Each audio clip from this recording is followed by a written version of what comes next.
Hello friends, എല്ലാവർക്കും നമസ്കാരം. നിങ്ങളേവരും കാത്തിരിക്കുന്ന നയനയുടെയും ആദർശിന്റെയും ഇന്നത്തെ വിശേഷത്തിലേക്ക് എല്ലാ കൂട്ടുകാർക്കും സ്വാഗതം. എല്ലാവർക്കും നല്ലൊരു ദിവസം ആശംസിച്ചുകൊണ്ട് തന്നെ നമുക്ക് ഇന്നത്തെ വിശേഷത്തിലേക്ക് തന്നെ കിടക്കാം. തുടങ്ങുമ്പോൾ തന്നെ കാണിക്കുന്നത് നമ്മുടെ ദേവയാനിയാണ് കേട്ടോ. അപ്പം ദേവയാനി ചന്തുമോൾ ഇങ്ങനെ കൊഞ്ചിച്ചുകൊണ്ടൊക്കെ ഇരിക്കുകയാണ്. അപ്പോഴത്തേക്കും നമ്മുടെ ജാനകി അങ്ങ് വരിക. ജാനകി വന്നിട്ട്, ഓ, ഏടത്തി കൊഞ്ചിച്ചോണ്ടിരിക്കുകയാണല്ലോ, ഏടത്തിക്ക് കൊഞ്ചിക്കാലോ, ഏടത്തിക്ക് സുഖിക്കാലോ. എൻ്റെ ഒരു മരുമകൾ ഇവിടെ നിന്ന് ഇറങ്ങിപ്പോയിട്ട് ആർക്കും അവളെ കുറിച്ച് ഒരു വിചാരമില്ല. ആരും അവളെ ഒന്ന് അന്വേഷിക്കുന്നുമില്ല, വിളിക്കുന്നുമില്ല. അതെ ജാനകി, നിന്റെ മരുമകൾ ഇവിടെ നിന്ന് ഇറങ്ങിപ്പോയിട്ടുണ്ടെങ്കിൽ അത് അവളുടെ കയ്യിലിരിപ്പ് കണ്ട. ഓഹോ, എൻ്റെ മരുമകൾ എന്ത് തെറ്റ് ചെയ്തെന്നാ പറയുന്നത്? തെറ്റ് ചെയ്തവരെ എല്ലാം സംരക്ഷിക്കുന്നു, അവരെല്ലാം പഴയ സ്ഥാനത്ത് തന്നെ ഇരിക്കുന്നു. എൻ്റെ മരുമകൾ തെറ്റൊന്നും ചെയ്തിട്ടില്ല. അതിനേക്കാളും വലിയ കൊടും ക്രൂരതയും തെറ്റുമൊക്കെ ചെയ്ത ആദർശന് ഇവിടെ സ്ഥാനമുണ്ടല്ലോ. പിന്നെ എന്താ എൻ്റെ മരുമോളെ മാത്രം എല്ലാവരും തള്ളിപ്പറയുന്നത്? അപ്പോഴത്തേക്ക് നമ്മുടെ നയനയും വരികയാണ് കേട്ടോ. അപ്പൊ നയനേനെ കണ്ട ഉടനെ തന്നെ ജാനകി മുഖം അങ്ങോട്ട് തിരിച്ചു. നയനയെ ഇഷ്ടമല്ലല്ലോ. അപ്പോഴത്തേക്കും ദേവയാനി ഇങ്ങനെ പറയുന്നുണ്ട്, നീ ഒരു കാര്യം ഓർക്കണം ജാനകി, നീ പണ്ട് ഇങ്ങനെയൊന്നും അല്ലായിരുന്നു. നിനക്ക് പണ്ട് തെറ്റേത് ശരിയേതെന്നൊക്കെ ഞങ്ങൾ പറയാതെ തന്നെ കണ്ടുപിടിക്കാനുള്ള കഴിവുണ്ടായിരുന്നു. ഇപ്പൊ നീ ജലജയുടെ കൂടെ കൂടി ആകെപ്പാടെ മാറിപ്പോയിരിക്കുക. ജലജയും നീയും നവ്യയും അനാമികയും ഒക്കെ ചേർന്ന് ഇവിടെ എന്തൊക്കെയാ കാണിച്ചു കൂട്ടുന്നത്. ഓ, നവ്യയുടെ കാര്യം പിന്നെ പറയണ്ട. അവള് ഞങ്ങളുടെ സൈഡ് നിൽക്കുന്നുണ്ടെന്നേ ഉള്ളൂ. അതിന് കാരണമുണ്ട്, ആദർശിനോടുള്ള വിരോധം. തൻ്റെ അനിയത്തിയുടെ ജീവിതം ആദർശ് നശിപ്പിച്ചല്ലോ എന്നുള്ള വിരോധം. അതുകൊണ്ടാണ് അവള് ഞങ്ങളുടെ കൂടെ നിൽക്കുന്നത്. അല്ലാതെ അവക്ക് ഞങ്ങളോട് പ്രത്യേകിച്ച് കൂറൊന്നും ഉണ്ടായിട്ടൊന്നും അല്ല. ഇത് കേട്ട ഉടനെ പറഞ്ഞു, ഓ, അങ്ങനെ തന്നെയാ. എൻ്റെ ചേച്ചിക്ക് നിങ്ങളോട് പ്രത്യേകിച്ച് കൂറൊന്നുമില്ല. പക്ഷെ നിങ്ങൾ ഒരു കാര്യം ഓർക്കണം, ഒരുപാട് നാള് എൻ്റെ ചേച്ചിനെ പറ്റിച്ച് ജീവിക്കാൻ ഇവിടെ ആർക്കും പറ്റില്ല. കാരണം സത്യങ്ങൾ ഒരിക്കൽ എൻ്റെ ചേച്ചി അറിയും. എന്ത് സത്യമാടി, എന്ത് സത്യം ഇനി ഇതിൽ കൂടുതൽ അറിയാൻ കിടക്കുന്നത്? ഓ, നീയും നിന്റെ ഭർത്താവും ചെയ്തു വെച്ചിരിക്കുന്ന എല്ലാ മഹാപാപവും ഇപ്പം പ്രശ്നമൊന്നും ഇല്ലാത്തതാ. എൻ്റെ മരുമകൾ എന്തെങ്കിലും ഒന്ന് ചെയ്തെങ്കിൽ അത് ഊതിപ്പെരിപ്പിച്ച് വലിയ പ്രശ്നമാക്കി എൻ്റെ മരുമകളെയും മകനെയും തെറ്റിക്കാൻ വേണ്ടി നോക്കും. എന്നിട്ട് മറ്റുള്ളവരുടെ മനസ്സിൽ ഉദ്ദേശം എന്താണെന്ന് എനിക്കറിയാം. ഏടത്തി, ഇവളുടെയൊക്കെ ഉദ്ദേശം എന്താണെന്ന് ഏടത്തിക്ക് അറിയോ? ഇവളുടെ അനിയത്തി ഉണ്ടല്ലോ, പോലീസുകാരി SI, അവളെ ഇങ്ങോട്ടേക്ക് കൊണ്ടുവരണം എൻ്റെ അനിമോന്റെ പെണ്ണായിട്ട്. അത് ഒരിക്കലും നടക്കാൻ പോകുന്നില്ല. അപ്പൊ ജാനകിയോട് ദേവയാനി പറഞ്ഞു, നീ ഒന്ന് നിർത്തുന്നുണ്ടോ? വെറുതെ ഇങ്ങനെ കലിവില സംസാരിച്ച് നിന്റെ വില തന്നെ നീ കളയാതെ നീ പോകാൻ നോക്കുക എന്ന് പറഞ്ഞപ്പം, ഓ, സത്യം പറഞ്ഞു കഴിഞ്ഞപ്പോൾ ആർക്കും അത് ഇഷ്ടപ്പെടില്ലല്ലോ. അല്ലെങ്കിൽ അത് അങ്ങനെയാണല്ലോ. ഇവളെ പറഞ്ഞു കഴിഞ്ഞിട്ടുണ്ടെങ്കിൽ, ഇവളെ തൊട്ട് കഴിഞ്ഞിട്ടുണ്ടെങ്കിലും ഇപ്പൊ ഏടത്തിക്കാണല്ലോ പൊള്ളുന്നത് എന്ന് പറഞ്ഞ് ജാനകി അങ്ങ് മാറിപ്പോയി. അപ്പോഴത്തേക്കും നമ്മുടെ ദേവയാനി നയനോട് പറയുന്നുണ്ട്, ഇതൊന്നും മോള് കാര്യമാക്കണ്ട. അതെ, ഞാനും ചന്തുമോളും ഒന്ന് പുറത്തു പോകാൻ തീരുമാനിച്ചിരിക്കുക. ആണോ? നിങ്ങൾ രണ്ടും പുറത്തു പോവാണോ? ഓഹോ, ഞാനാണെങ്കിൽ ഇന്ന് ചന്തുമോളെ ഓഫീസിൽ കൊണ്ടുവന്ന് ഓർത്തിരുന്ന. ഏതായാലും സാരില്ല, ഇന്ന് രണ്ടുപേരും കൂടെ കറങ്ങാൻ വേണ്ടി പുറത്തു പൊക്കോ. അപ്പോഴത്തേക്കും ചന്തുമോളും പറഞ്ഞു, ഞാനേ മുത്തശ്ശിയുടെ കൂടെ പൊക്കോളാം. മുത്തശ്ശിയുടെ കൂടെ പോയാലേ ചോദിക്കുന്ന എല്ലാം മേടിച്ചു തരും. വാശി പിടിച്ച് കരയാത്ത കുട്ടിയായോണ്ട് പിന്നെ കുഴപ്പമില്ല. ഇതൊക്കെ കേട്ട് കഴിഞ്ഞപ്പോഴത്തേക്ക് നമ്മുടെ ദേവയാനി, എങ്കിൽ പിന്നെ വാ മോളെ നമുക്ക് ഒരുങ്ങാന്നും പറഞ്ഞുകൊണ്ട് ചന്തുമോളെയും കൂട്ടി അങ്ങ് മാറിപ്പോവാണ്. ഈ സമയത്ത് നമ്മുടെ ജാനകി അവിടെ നിൽപ്പുണ്ടായിരുന്നു. അപ്പം ഇതിന്റെ കൂടെ ജാനകി മാത്രമല്ല, നമ്മുടെ അനന്തപത്മനാഭനും ഉണ്ടായിരുന്നു കേട്ടോ. പത്മനാഭനെ കൊഞ്ചിച്ചോണ്ടിരിക്കുകയായിരുന്നു ദേവയാനി. ചന്തുമോളെ മാത്രമല്ല, അനന്തപത്മനാഭനെയാണ് കൊഞ്ചിച്ചോണ്ടിരുന്നത്. ചന്തുമോളെ നമ്മുടെ നയനെ കൊണ്ടുവരികയാണ് കേട്ടോ ചെയ്തത്. ഒരു ചെറിയ മിസ്റ്റേക്ക് പറ്റിപ്പോയതാണ് എനിക്ക്. അപ്പം നയനെ ഇങ്ങനെ കൊണ്ടുവരികയാണ് ചെയ്തത് ചന്തുമോളെ. അപ്പൊ ഈ ഒരു സമയത്ത് നമ്മുടെ അനന്തപത്മനാഭനെ നയനെ കയ്യിലെടുത്തിട്ട് ഇങ്ങനെ കൊഞ്ചിച്ചോണ്ടിരുന്നപ്പോഴത്തേക്കും വീണ്ടും ജാനകി വന്നിട്ട്, ഓ, നിനക്ക് പിന്നെ എല്ലാ പിള്ളേരെയും മാറിയും തിരിഞ്ഞും കൊഞ്ചിക്കാലോ. സ്വന്തമായിട്ട് പ്രസവിച്ചില്ലെങ്കിൽ എന്താ? അല്ലെങ്കിൽ ചില പെണ്ണുങ്ങൾക്ക് അങ്ങനെയാ, സ്വന്തമായിട്ട് പ്രസവിക്കാൻ ഇഷ്ടമല്ലായിരിക്കും. അവരുടെ സൗന്ദര്യം പോകും, അവരുടെ സൗകര്യം പോകും, അവരുടെ സ്വാതന്ത്ര്യം പോകും എന്നൊക്കെ ഓർത്ത്. അതെ, ഞാൻ ആ കൂട്ടത്തിൽ പെട്ടതല്ല ഇളയമ്മയ്ക്ക് അങ്ങനെ ഒരു വിചാരം ഉണ്ടെങ്കിൽ അത് ഇളയമ്മയുടെ മരുമകള് അനാമികയായിരിക്കും. ഒരിക്കലും ഞാൻ ആ കൂട്ടത്തിൽ പെട്ടതല്ല. എനിക്ക് എൻ്റെ രക്തത്തിൽ തന്നെ ഒരു കുഞ്ഞുണ്ടാകാനുള്ള ആഗ്രഹമുണ്ട്. അങ്ങനെ സമയമാകുമ്പോൾ ഞങ്ങൾക്ക് ഉണ്ടാവുകയും ചെയ്യും. അതിന് ആരും ഇപ്പൊ കൂടുതൽ കണ്ണിൽ കടി ഉണ്ടായിട്ട് കാര്യമില്ല എന്ന് പറഞ്ഞിട്ട് നമ്മുടെ നയനെ അങ്ങ് പോയി കേട്ടോ. അപ്പോഴത്തേക്കും ജാനകി, ഇവളുടെയൊക്കെ ഒരു നാക്ക് കണ്ടില്ലേ? ഇതിനൊക്കെ അവസരം കൊടുക്കുന്നത് ഇവിടെ ഉള്ളവർ തന്നെയാ. മരുമക്കളുടെ വായിലിരിക്കുന്നത് കേൾക്കേണ്ട അവസ്ഥയാ. ഇളയമ്മയ്ക്കാണെങ്കിലും വലിയമ്മയ്ക്കാണെങ്കിലും ആർക്കാണെങ്കിലും എന്നൊക്കെ പറഞ്ഞിട്ട് അങ്ങ് പോയി കേട്ടോ. ഇതിന് ശേഷം പിന്നെ കാണിക്കുന്ന സീൻ എന്ന് പറഞ്ഞാല് നമ്മുടെ അനാമികനെയും അനാമികയുടെ കാമുകനെയാണ്. അപ്പൊ അനാമികയുടെ കാമുകനും സൊറയൊക്കെ അടിച്ച് ഇങ്ങനെ ഇരിക്കുകയാണ് ഒരു ബീച്ചിലല്ല, ഒരു റെസ്റ്റോറന്റിന്റെ ഫ്രണ്ടില്. അപ്പോഴത്തേക്കും നമ്മുടെ ദേവയാനി ഈ കുട്ടീനെ, അതായത് ചന്തുമോളെയും കൂട്ടി കറങ്ങാൻ ഇറങ്ങിയായിരുന്നല്ലോ. അങ്ങനെ ചന്തുമോളെയും കൂട്ടി കറങ്ങാൻ വേണ്ടി ഇങ്ങനെ ചെല്ലുകയാണ്. ഇങ്ങനെ വണ്ടിയിൽ ഇങ്ങനെ പൊക്കോണ്ടിരിക്കുമ്പോൾ പെട്ടെന്ന് അനാമികയെ കണ്ടതും ഡ്രൈവറിനോട് പറഞ്ഞു, അതെ വാസുദേവ, ഒന്ന് നിർത്തിക്കേ, വണ്ടി ഒന്ന് നിർത്ത്. അപ്പോഴത്തേക്കും ആ പുള്ളിക്കാരൻ നിർത്തി കഴിഞ്ഞപ്പോഴത്തേക്കും, അത് അനാമിക മോളാണല്ലോ എന്ന് പറഞ്ഞ് പതുക്കെ ഇങ്ങനെ നോക്കുമ്പോഴത്തേക്കും അനാമിക വേറൊരു പയ്യനുമായിട്ടിരുന്ന ഭയങ്കര ശൃംഗാരവും കൊഞ്ചലും ഒക്കെ. ഇത് കണ്ടത് നമ്മുടെ അറിയാം ദേവയാനിയുടെ പെരുവിരൽ ഇങ്ങോട്ട് തരിച്ചു കയറുകയാണ് കേട്ടോ. എന്ത് ചെയ്യാനാണ്, ഒന്നും ചെയ്യാനും പറ്റത്തില്ലാത്തൊരവസ്ഥയാണല്ലോ. ഏതായാലും ഇത് കണ്ടിട്ട് നമ്മുടെ ദേവയാനി അങ്ങ് പോവുകയാണെ. അപ്പൊ ദേവയാനി നേരെ ചെല്ലുന്നത് നമ്മുടെ അനഘയുടെ അടുത്തേക്കാണ്. അപ്പം അനഘയുടെ അടുത്തേക്ക് ചെല്ലുന്നു. അവിടെ ആ ഒരു വേലക്കാരി ഉണ്ട് നമ്മുടെ അനഘേനെ നോക്കുന്നത്. അങ്ങനെ ഇവരെ കണ്ടതും ആ വേലക്കാരി ഓടി വന്നിട്ട്, ആ മോള് വന്നോ, ദേ അമ്മ മോളെ കാണാൻ ആഗ്രഹിച്ച് അങ്ങോട്ട് ഇരിക്കായിരുന്നു എന്ന് പറഞ്ഞപ്പോഴത്തേക്കും ദേവയാനി പറഞ്ഞു, അവിടെ മോൾക്കൊരു അമ്മയുണ്ട്, പക്ഷേ ഇവിടുത്തെ അമ്മയെ കാണാതിരിക്കാൻ പറ്റത്തില്ലല്ലോ. ഏതായാലും പെറ്റമ്മേനെ കാണാതെ കുഞ്ഞിനൊരു സമാധാനം കിട്ടില്ല, അതുകൊണ്ട് ഇങ്ങോട്ട് പോകുന്നതാ, കുറച്ച് ദിവസം ആയില്ലേ മോൾ അമ്മേനെ കണ്ടിട്ട് എന്ന് പറഞ്ഞ് ഇവരകത്തേക്ക് കയറി വരികയാണ്. അങ്ങനെ അനഘ ഇങ്ങനെ ഇങ്ങനെ രീതിയിൽ തന്നെ ആട്ടോ കിടക്കുന്നത്, ഒന്നും അനങ്ങാതെ മിണ്ടാതെ ഇങ്ങനെ കിടക്കാണ്.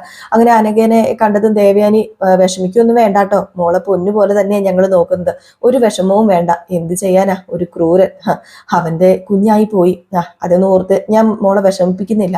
ഏതായാലും മോള് സുഖമായിട്ട് ഇവിടെ കിടക്ക്, മോളുടെ അസുഖം ഭേദമാകാൻ വേണ്ടി ഞങ്ങൾ എല്ലാവരും പ്രാർത്ഥിക്കുന്നുണ്ട്. മോള് സുഖമായിട്ട് കിടക്കാൻ പറഞ്ഞത് വേറൊന്നും കൊണ്ടും അല്ല, മോൾക്ക് മനസ്സിൽ വേറൊരു ചിന്തയും വേണ്ട, മോളുടെ കുഞ്ഞ് സേഫ് ആയിട്ടുള്ള കരങ്ങളിലാണ് എത്തിയിരിക്കുന്നത്, അത് മാത്രം മോള് ചിന്തിച്ചാൽ മതി. ഇന്ന് പിന്നെ മോളെ ഒന്ന് ഷോപ്പിങ്ങിന് ഇറങ്ങിയതാ എന്നൊക്കെ പറയുന്നപ്പോഴത്തേക്കും നമ്മുടെ ചന്തുമോള് വന്ന് ഉമ്മയൊക്കെ കൊടുക്കുന്നുണ്ട് കേട്ടോ. അപ്പോഴത്തേക്കും എന്തെങ്കിലും മാറ്റം ഉണ്ടോ എന്നൊക്കെ വേലക്കാരോട് ചോദിക്കുമ്പോൾ എന്ത് മാറ്റം, ഒരു മാറ്റവും ഇല്ല എന്ന് തന്നെയാണ് നമ്മുടെ വേലക്കാരിയും പറയുന്നത്. ഏതായാലും അവിടെ അവരെയൊക്കെ കണ്ടിട്ട് അങ്ങ് പോവുകയാണ് നമ്മുടെ ദേവയാനിയും കുഞ്ഞും കൂടി. ഏതായാലും കുഞ്ഞിന് ഈ അനഘേനെ കാണുമ്പോൾ ഒരു ചെറിയ സങ്കടമൊക്കെ ഉണ്ട് കേട്ടോ. എന്നാലും ഈ സീൻ കഴിഞ്ഞ് പിന്നെ കാണിക്കുന്ന സീൻ എന്ന് പറഞ്ഞിട്ടുണ്ടെങ്കിൽ നമ്മുടെ അഭിനെയാണ്. അഭിയോട് ആ രണ്ട് കൂട്ടുകാരന്മാർ പറഞ്ഞു, ഇന്ന് വന്നിരുന്നു നിന്റെ അമ്മായിയും ആ പെണ്ണും കൂടെ അവളെ കാണാനായിട്ട്. അവർക്കൊക്കെ അവളോട് ഇപ്പൊ ഭയങ്കര സ്നേഹവും കരുതലൊക്കെ തന്നെയാണ്. സ്നേഹവും കരുതലും എല്ലാം ഞാൻ മാറ്റി കൊടുക്കുന്നുണ്ട്. മനുഷ്യന് സമാധാനമായിട്ട് ജീവിക്കാൻ സമ്മതിക്കാതെ വന്ന അവളെ അന്ന് തന്നെ ഞാൻ കൊല്ലണമായിരുന്നു. ആ കുഞ്ഞിനെ അവളെ അന്ന് തന്നെ കൊന്നു കളഞ്ഞിരുന്നെങ്കിൽ ഒരുപക്ഷെ എനിക്ക് ഈ അവസ്ഥ ഇപ്പൊ വരില്ലായിരുന്നു. ഏതായാലും ഈ അവസ്ഥ വന്നു പോയല്ലോ ബോസ്, ഇനി പറഞ്ഞിട്ട് കാര്യമില്ലല്ലോ. ഞങ്ങളുടെ കണ്ണെപ്പോഴും അവിടെ ഉണ്ട്. അവളെ ഒന്ന് ചലിക്കുകയാണെങ്കിൽ പിന്നെ അവൾ ഒരിക്കലും ചലിക്കാതെ അവളെ പെട്ടിയിലാക്കി മണ്ണിന്റെ അടിയിലാക്കുന്ന കാര്യം ഞങ്ങൾ ഏറ്റു, പിന്നെ പേടിക്കാനൊന്നുമില്ലല്ലോ. അതാ എന്റെ ഏക ആശ്വാസം. നിങ്ങളുടെ കണ്ണ് എപ്പോഴും അവിടെ വേണം. അവിടെ രണ്ടുപേരുണ്ടല്ലോ, ആദർശും അതുപോലെ തന്നെ നയനയും. അവര് രണ്ടും കൂടി എന്നെ ഭീഷണിപ്പെടുത്തിക്കൊണ്ടിരിക്കുക. അവരുടെ ഭീഷണിയുടെ മുന്നില ഞാനിപ്പോ നിൽക്കുന്നത്. എന്തും പറഞ്ഞാൽ ചെയ്യണം, ആ ഒരു അവസ്ഥയില എന്റെ ജീവിതം ഇപ്പൊ മുന്നോട്ടേക്ക് പോകുന്നത് എന്നൊക്കെ പറഞ്ഞിട്ട് നേരെ അനഘയെ കാണാൻ വേണ്ടി പോവുകയാണ്. അപ്പൊ അഭി ചെന്നപ്പോ തന്നെ ആ വേലക്കാരിക്ക് കാര്യങ്ങളൊക്കെ അറിയാട്ടോ. ഏകദേശം അഭിയുടെ സ്വഭാവമൊക്കെ വേലക്കാരി ഒളിഞ്ഞും മുക്കിലും മൂലയിലും ഒക്കെ നിന്ന് കേട്ടിട്ടുള്ളത് കൊണ്ട് തന്നെ അഭിനെ കണ്ടത് ഞെട്ടിപ്പോവാണ്. അങ്ങനെ വേലക്കാരി പതുക്കെ അങ്ങ് മാറി. അപ്പൊ അഭി അകത്തേക്ക് കയറി വന്നിട്ട്, എന്താടി നീണ്ടു നിവർന്ന് കിടക്കുന്നത് നീ? എടി നീ കാരണം എന്റെ സമാധാനം നഷ്ടപ്പെട്ടടി. നീ എന്താ ചെയ്തത്? നിന്റെ കുട്ടിയെ സേഫ് ആക്കാൻ വേണ്ടി നീ എന്റെ ജീവിതം നശിപ്പിച്ചു. നിനക്ക് ആ ഗൾഫിൽ അങ്ങാണം കിടന്ന് ചത്താ പോരായിരുന്നോ? ആ കുഞ്ഞിനെ അവിടെ എവിടെയെങ്കിലും ഓഫനേജിലാക്കിയാ പോരായിരുന്നോ? എന്തിനാടി നീ ഇങ്ങോട്ടേക്ക് കൊണ്ടുവന്നത്? പുളിങ്കൊമ്പിൽ തന്നെ പിടിക്കാൻ വേണ്ടി അവൾ ഇരിക്കുന്നു. എന്നിട്ട് അവൾ കുട്ടിയെയും കൊണ്ട് നേൽപ്പിച്ചിരിക്കുന്നു. എന്റെ ജീവിതം ഇപ്പം ഏതാണ്ട് എരിഞ്ഞു തീരുന്ന മട്ട. ഞാൻ സമ്മതിക്കില്ല ഒന്നിനും. ഈ അഭി എന്നും മുമ്പിൽ തന്നെ ആയിരിക്കും. നീ ഓർത്തോ, നീ എങ്ങാണോ ഇവിടുന്ന് ചലിച്ചാല്, നീ എങ്ങാണോ ഇവിടുന്ന് ഒരു തുള്ളി അനങ്ങിയാല് നിന്നെ അന്ന് കൊല്ലൂടി. എന്റെ ആൾക്കാരാ ചുറ്റിനും നിൽക്കുന്നത്. നീ ഓർത്തോ, നിനക്ക് പിന്നെ ഒരു സമാധാനവും സന്തോഷവും ഉണ്ട്. നിന്റെ കുഞ്ഞവിടെ സേഫ് ആണെന്ന്. ദേ എനിക്ക് എന്തെങ്കിലും സംഭവിച്ച അവളെയും ഞാൻ കൊന്നു കളയൂടി എന്നൊക്കെ പറഞ്ഞ് ഇങ്ങനെ ഭീഷണിപ്പെടുത്തുകയാണെ. അപ്പൊ ഇത് വേലക്കാരി വെളിയിൽ നിന്ന് കേൾക്കുന്നുണ്ട്. ഈ പുള്ളിക്കാരി എന്താ നമ്മുടെ ആദർശനോടും നയനോടും ഇതൊന്നും പറയാത്തതെന്നും അറിയത്തില്ല. വേലക്കാരി ഇതെല്ലാം വ്യക്തമായിട്ട് തന്നെ വെളിയിൽ നിന്ന് കേൾക്കുന്നുണ്ട്. ഏതായാലും ഇത് കഴിഞ്ഞ് പിന്നെ കാണിക്കുന്ന സീൻ എന്ന് പറഞ്ഞാൽ നമ്മുടെ ആദർശും അതുപോലെ തന്നെ നയനയും കൂടെ സംസാരിക്കുന്ന ഒരു സീനാണ്. അവര് സംസാരിക്കുന്ന വേറെ ആരെക്കുറിച്ചും അല്ല, നമ്മുടെ അനാമികയെ കുറിച്ചാണ് കേട്ടോ. അപ്പൊ അനാമികയുടെ കുറച്ച് സത്യങ്ങളൊക്കെ അറിയാലോ നയനയ്ക്ക്. ആ പാലിൽ വിഷം കലർത്തിയത് ആരാണെന്നൊക്കെ അറിയാലോ, അത് അനാമിക തന്നെയാണ് എന്നൊക്കെ അറിയാം. അത് വേറെ ആരോടും പറഞ്ഞിട്ടില്ലല്ലോ ഈ പറയുന്ന നയന. അത് പറയാണ് കേട്ടോ നമ്മുടെ ആദർശനോട്. അപ്പൊ ആദർശനോട് ആദ്യമേ പറയുന്നുണ്ട്, ഞാൻ ഒരു കള്ളം ആദർശേട്ടിൽ നിന്ന് മറച്ചു വെച്ചിരുന്നു. അമ്മയ്ക്ക് കരള് കൊടുത്ത ആ ഒരു കള്ളം അത് ഞാൻ മറച്ചു വെച്ചു. അതുപോലെ ആദർശേട്ടനാണെങ്കിൽ എന്നിൽ നിന്നും ഒരു കാര്യം മറച്ചു വെച്ചു. ആദ്യം അനഘയുടെ ആ ഒരു പ്രശ്നം ഉണ്ടായപ്പം ആദർശേട്ടനല്ല അനഘയുടെ കാമുകൻ എന്നുള്ള കാര്യം. അങ്ങനെ രണ്ട് കാര്യങ്ങൾ നമ്മൾ മറച്ചു വെച്ചിട്ടുണ്ട്. ഇത് കൂടാതെ ഞാൻ ഒരു കാര്യം കൂടെ മറച്ചു വെച്ചിട്ടുണ്ടെന്ന് പറഞ്ഞപ്പോ ഇനിയും സത്യങ്ങൾ തെളിയാനുണ്ടോ? അത് പിന്നെ വേറൊന്നുമല്ല ആദർശേട്ടാ, എനിക്ക് പറയാനുള്ളത്, അന്ന് നമ്മുടെ അമ്മയുടെ കരൾ പോയില്ലോ, അന്ന് അസുഖമൊക്കെ വന്നല്ലോ, അന്ന് ആരോ പാലിൽ വിഷം കലർത്തിയതാണെന്ന് അറിഞ്ഞല്ലോ. പക്ഷെ അത് ആരാണെന്ന് വ്യക്തത ഇല്ലായിരുന്നുവല്ലോ. അതാരാണെന്ന് എനിക്കറിയാം. അതാരാ നയന? അതാരാ? അത് വേറെ ആരുമല്ല, അവളാ, അനാമിക. അനാമിക അപ്പൊ എന്റെ അമ്മേനെ കൊല്ലാൻ നോക്കിയതാണോ? അവളെ ഉണ്ടല്ലോ ഞാന്. ഏയ്, അനാമിക അമ്മേനെ കൊല്ലാൻ നോക്കിയതൊന്നുമല്ല. അനാമിക എന്റെ ചേച്ചീനെയും എന്റെ ചേച്ചിയുടെ കുഞ്ഞിനെയും കൊല്ലാൻ നോക്കിയതാ. അതെന്തിന്? അവക്ക് എന്റെ ചേച്ചിയോട് വൈരാഗ്യമുണ്ട്, അതുകൊണ്ട്. പക്ഷെ അത് മാറിപ്പോയതാ. ഏതായാലും ഈ കാര്യം ഞാൻ ആദർശേട്ടനോട് ഇനിയും പറഞ്ഞില്ലെങ്കിൽ അതെന്തോ ഒരു മഹാപാപമായിട്ട് എൻ്റെ മനസ്സിൽ തന്നെ കിടക്കും. ഇനി എനിക്ക് എന്തെങ്കിലും സംഭവിച്ചു തന്നെ കഴിഞ്ഞിട്ടുണ്ടെങ്കിൽ അത് ആദർശേട്ടന് അറിയാതെ പോകും. പിന്നെ ഇത് അറിയാവുന്ന കുറച്ച് പേരുണ്ട്, എൻ്റെ അമ്മയും അച്ഛനും അതുപോലെ തന്നെ നവ്യയും ഒക്കെ. പിന്നെ നവ്യ ഇപ്പൊ അവരുടെ കൂടെ നിൽക്കുന്നത് കൊണ്ട് എനിക്കറിയില്ല ഇനിയിപ്പൊ നവ്യ ആരുടെ വശത്ത് നിൽക്കുന്നൊന്നും. അത് അവരുടെ വശത്ത് തന്നെയായിരിക്കും നവ്യ നിൽക്കുന്നത്. എടി, നവ്യയ്ക്ക് ഒരു സ്വഭാവമുണ്ട്, കാല് മാറി കളിക്കുക. അതവളുടെ ജന്മനാൽ തന്നെ ഉള്ളതാണെന്ന് എനിക്ക് തോന്നുന്നത്. അതെന്നേക്കാൾ കൂടുതൽ നിനക്കറിയാലോ. പിന്നെ അവളുടെ സ്വഭാവം അത്രയ്ക്ക് നല്ലതൊന്നും അല്ലെന്ന് അന്ന് വിവാഹം കഴിഞ്ഞതേ എനിക്ക് മനസ്സിലായതാ. അവളെ അങ്ങനെ വിശ്വസിക്കാനും പറ്റില്ല. അതുകൊണ്ട് തന്നെ അവളെ വിശ്വസിച്ച് നീ ഇരിക്കാൻ പോകണ്ട. കാരണം അവളെ എപ്പോഴാണ് ആരുടെ കൂടെ നിൽക്കുന്നതെന്നൊന്നും പറയാൻ പറ്റില്ല. അവളുടെ ജീവിതത്തിന് വേണ്ടി അവൾ എന്തും ചെയ്യും. പിന്നെ കാണിക്കുന്ന സീൻ എന്ന് പറഞ്ഞാൽ നമ്മുടെ അഭീനെ തന്നെയാണ് കേട്ടോ. അപ്പൊ അഭി ആണെങ്കിൽ അനഘയുടെ ഒക്കെ എടുത്ത് പോയിട്ട് തിരിച്ചു വരികയാണ്. അപ്പൊ തിരിച്ചു വന്നപ്പോഴത്തേക്കും നമ്മുടെ നയനെ പെട്ടെന്ന് അഭീനെ വിളിക്കുക. അതെ അഭി, നീ ഇന്ന് പെട്ടെന്ന് ഇവിടം വരെ വരണമെന്ന്. അഭിക്കാണെങ്കിൽ ദേഷ്യം വന്നിട്ട് ഫോൺ പോലും ആദ്യം എടുക്കാൻ കൂട്ടാക്കി. ഇവളെന്തിനാ എന്നെ വിളിക്കുന്നതെന്ന് ഓർത്ത് ഇങ്ങനെ ഇരുന്നിട്ട് ഫോൺ എടുത്തില്ലെങ്കിൽ പ്രശ്നമാണല്ലോ എന്ന് ഓർത്ത് ഫോൺ എടുത്തു. അപ്പൊ അഭി ചോദിച്ചു, ഞാൻ എന്തിനാ ഇപ്പൊ പെട്ടെന്ന് അങ്ങോട്ട് വരുന്നത്? ഞാൻ വരണമെന്ന് പറഞ്ഞാൽ നീ വന്നാ മതി, ഞാൻ വിളിക്കുന്ന സ്ഥലത്ത് നീ വന്നിരിക്കണം. അതെ, ഇനി ശവപ്പെട്ടിയിലേക്കാണെങ്കിൽ നീ വരണം എന്നിങ്ങനെ പറഞ്ഞു. ഇത് കേട്ട ഉടനെ തന്നെ നമ്മുടെ അഭി ഫോൺ കട്ട് ചെയ്തിട്ട്, ഇത് എന്തൊരു ഗുലുമാലാണോ, മനുഷ്യന് സമാധാനം കളയാനായിട്ടെന്നൊക്കെ പറഞ്ഞിട്ട് നേരെ ചെല്ലുകയാണ് ഓഫീസിലേക്ക്. അങ്ങനെ ഓഫീസിന്റെ പുറത്ത് ഇങ്ങനെ നയന നിൽക്കുകയായിരുന്നു. അപ്പം നമ്മുടെ അഭി ചെന്നിട്ട്, എന്താ നയനെടുത്തി, എന്തിനാ എന്നെ പെട്ടെന്ന് കാണണമെന്ന് പറഞ്ഞത്? നിന്നെ കാണാൻ എനിക്ക് തോന്നി, അതുകൊണ്ട് നിന്നെ പെട്ടെന്ന് കാണണമെന്ന് പറഞ്ഞു. പല കാര്യങ്ങളും പല കാരണങ്ങളും കാണും. അല്ല, നീ ഇത് എവിടെ പോയതായിരുന്നു? അത് ഞാന് അനഘയുടെ അടുത്ത് അനഘയുടെ അവസ്ഥ നീ കഷ്ടത്തിലാക്കാൻ പോയതായിരിക്കും. അല്ലാതെ അവൾ എണീറ്റ് നടക്കണം എന്നുള്ളൊരു ചിന്ത നിനക്കില്ലല്ലോ. അത് ഞങ്ങൾക്കറിയാം. ദേ, നീ കാരണം അവൾക്ക് എന്തെങ്കിലും സംഭവിച്ചു കഴിഞ്ഞിട്ടുണ്ടെങ്കിൽ പിന്നെ ഈ മുഖമല്ലായിരിക്കും നീ കാണാൻ പോകുന്നത്. നീ കാരണം അല്ലാതെ വേറെ ഒന്നും അവൾക്ക് സംഭവിക്കില്ല. കാരണം വേറെ ഒരു ശത്രുതയും അവൾക്ക് ആരോടും ഇല്ല. അവളോടും ശത്രുത ആർക്കും ഇല്ല. അതുകൊണ്ട് തന്നെ അവൾക്ക് എന്തെങ്കിലും സംഭവിച്ചിട്ടുണ്ട് അതിന്റെ പൂർണ്ണ ഉത്തരവാദിത്വം നിനക്കായിരിക്കും.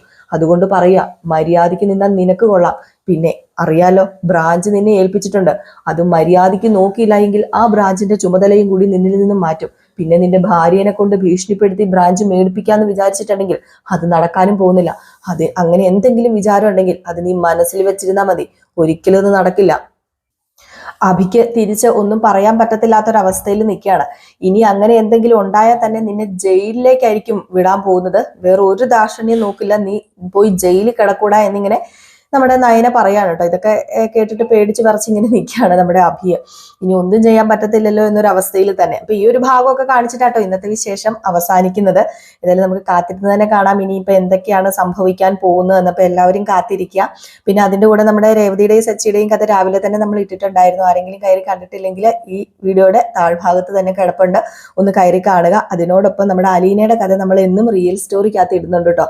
ഡെയിലി നമ്മൾ ഇടുന്നുണ്ട് റിയൽ സ്റ്റോറിക്കകത്ത്. ഫുൾ വിശേഷം ഇടുന്നുണ്ട്, അതായത് പ്രമോ വിശേഷം ഇടുന്നുണ്ട്. പ്രമോ വിശേഷം എന്ന് പറഞ്ഞാൽ നാളത്തെ കഥ എന്ന് പറഞ്ഞ് നമ്മൾ ചെയ്യുന്നുണ്ട് കേട്ടോ.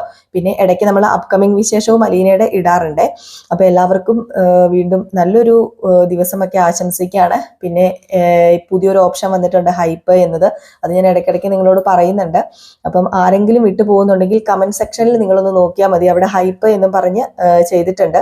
അപ്പൊ ആ ഒരു ഹൈപ്പിൽ ഒന്ന് ക്ലിക്ക് ചെയ്യുകയാണെങ്കിൽ നമുക്ക് ഇത്ര ഒരു ഹൈപ്പിന് ഇത്ര മാർക്ക് അങ്ങനെ എങ്ങാണ്ടാണ് അതിൽ കൊടുത്തിരിക്കുന്നത്. അപ്പോൾ ഒരു ഹൈപ്പ് ഒന്ന് ക്ലിക്ക് ചെയ്ത് നിങ്ങൾ വിട്ടാൽ മതി, നേരെ നമുക്ക് ഇങ്ങോട്ട് എത്തിക്കുള്ളൂ. ലൈക്ക് പോലെ തന്നെയാണ് ഈ ഹൈപ്പ് എന്ന് പറയുന്നത്.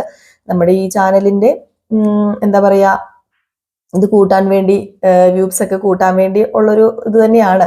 റെക്കമെൻഡേഷൻ ലിസ്റ്റിലേക്കൊക്കെ കയറി പോകാൻ വേണ്ടി ഉള്ളൊരു ഇത് തന്നെയാണ്. അപ്പൊ എല്ലാവരും ഒന്ന് മാക്സിമം ഒന്ന് ഹൈപ്പും കൂടെ ലൈക്കിന്റെ കൂടെ ചെയ്യണേ. അപ്പൊ tata bye bye, next video ആയിട്ട് വരാമേ.